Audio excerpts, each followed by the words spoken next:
atas apa yang disampaikan oleh Pak Seskap untuk menindaklanjuti tentang poin-poin kesepakatan yang telah ditandatangani oleh Bapak Presiden Prabowo dan Bapak Presiden Amerika Pak Trump terkait dengan perjanjian dagang kita.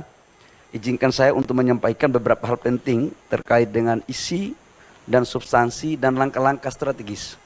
Secara kebetulan kemarin sudah dijelaskan oleh Menko dan sekarang kami akan menjelaskan secara teknis pada tataran implementasi. Bapak Ibu semua, kita tahu bersama bahwa dalam perjanjian tersebut telah dimuat secara jelas bahwa untuk memberikan keseimbangan neraca perdagangan kita, maka kita dari sektor SDM akan membelanjakan kurang lebih sekitar 15 miliar US dollar. Dari 15 miliar US dollar ini terdiri dari membeli BBM jadi, kemudian LPG dan crude. Sudah barang tentu ini adalah merupakan langkah sejarah baru kita membeli dalam jumlah yang besar. Dan nanti akan dijelaskan oleh Dirut Pertamina tentang teknis implementasinya. Bapak Ibu semua, 15 miliar US dollar yang kita alokasikan untuk membeli BBM di Amerika Serikat bukan berarti kita menambah volume impor. Namun kita menggeser sebagian volume impor kita dari beberapa negara. Di antaranya negara dari Asia Tenggara, Middle East, maupun di beberapa negara di Afrika. Secara keseluruhan, neraca komoditas daripada pembelian BBM kita dari luar negeri itu sama. Cuma kemudian kita geser. Dalam prakteknya nanti, pembelian ini sudah tentu akan memperhatikan mekanisme-mekanisme keekonomian yang saling menguntungkan. Baik menguntungkan kepada pihak Amerika Serikat dan badan usahanya maupun dari pihak Indonesia. Kita tahu bahwa impor kita cukup besar di LPG, kurang lebih sekitar 7 juta ton per tahun.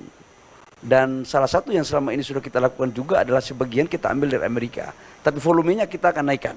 Ini dalam konteks BBM, dan dalam catatan kami, begitu kami mendapat arahan dari Bapak Presiden Prabowo, begitu 90 hari ke depan sudah selesai, maka langsung kita mulai tahapan eksekusi. Jadi ini langsung bisa berjalan supaya tidak ada suatu persepsi yang berbeda dari teman-teman yang ada di sana. Yang kedua, kami juga menjelaskan tentang mineral kritikal, bahwa Indonesia menganut asas politik bebas aktif dalam konteks pergaulan diplomasi luar negeri.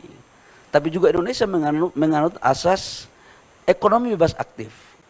Artinya kita memberikan ruang yang sama kepada semua negara, termasuk Amerika dan beberapa negara lain yang akan melakukan investasi di Indonesia, khususnya di mineral kritikal. Dan ini sudah terjadi sebelum perjanjian ini pun sudah ada contoh seperti Freeport. Freeport itu perjanjiannya sudah kita lakukan dan mereka mempunyai konsesi secara baik, mengikuti aturan, kemudian juga membangun smelter kurang lebih sekitar hampir 4 miliar US dollar, dan itu adalah salah satu smelter terbesar di dunia untuk pabrik tembaga.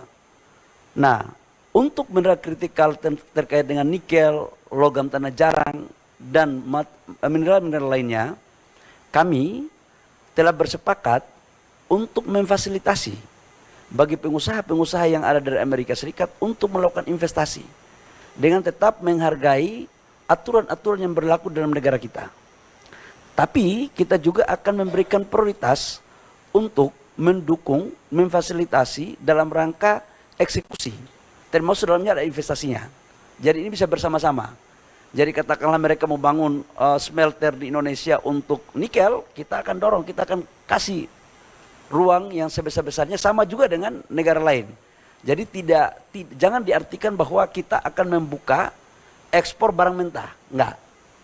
Yang dimaksudkan di sini adalah mereka setelah melakukan pemurnian, kemudian hasilnya bisa diekspor. Biar clear nih, biar tidak ada salah interpretasi. Download Tribun X sekarang, menghadirkan lokal menjadi Indonesia.